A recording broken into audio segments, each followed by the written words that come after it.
Nowadays it is very common to see fish in restaurants and markets, something quick, a meal. Very tasty in the hands of those who know how to make them. But the question is, how did the practice of fishing start? Today we are going to enter our time machine, and we will know the history of how this fishing practice started.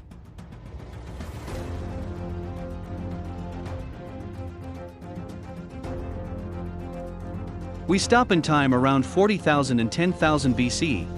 Very little is known about the different fishing practices.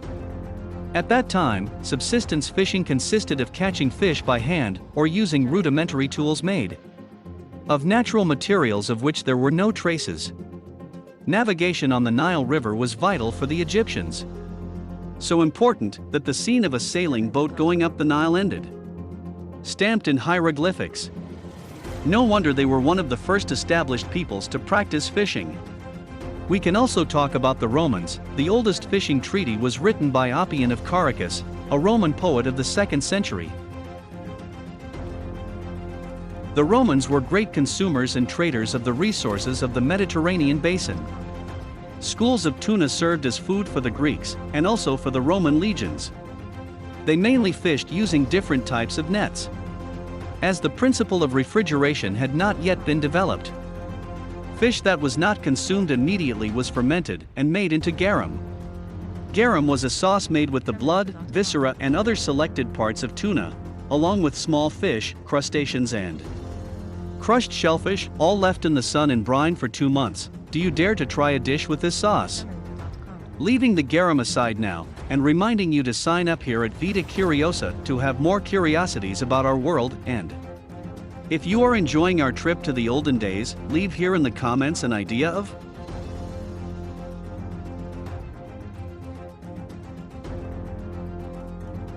content that we will definitely make this trip.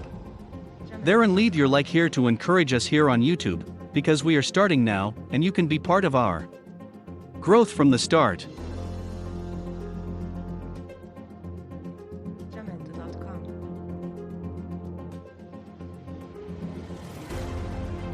Now reaching the Middle Ages in Europe, feudal lords owned rivers and lakes. Fishing in Rio was strictly regulated and allowed for religious people. The first fishermen used nets close to the coast. With the development, boats and fishing vessels were created and so began to conquer the oceans. From the 15th century onwards, underwater fishing and the fish trade expanded. The Dutch formed fleets of drifters, of herring that pulled a long drift net and could stay at sea for weeks at a time. But I think we went a little fast, right? Let's go back again. The south of France has caves and arts that are over 16,000 years old and represent marine animals and spearfishing with harpoons. The same source refers to the first hooks, which were used by Native Americans between 7,500 and 3,000 years ago. Some other tribes used plant toxins to numb the fish to catch them more easily. It is unbelievable that the most fought practice today, trawling, started so many centuries ago and keep killing more and more, always raising the seabed to the present day. The first trawlers appeared in Britain in the 17th century, but trawling expanded quickly in the 19th century, when candles were replaced by steam power. Boats became bigger and more powerful, allowing them to haul wide nets in deep water.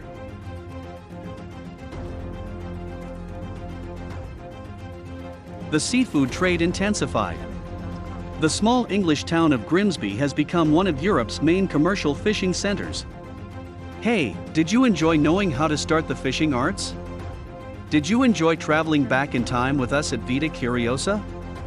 Then I reinforced the request for your registration and of your little jewel so that this video reaches more people, and that you don't miss the next videos of our channel.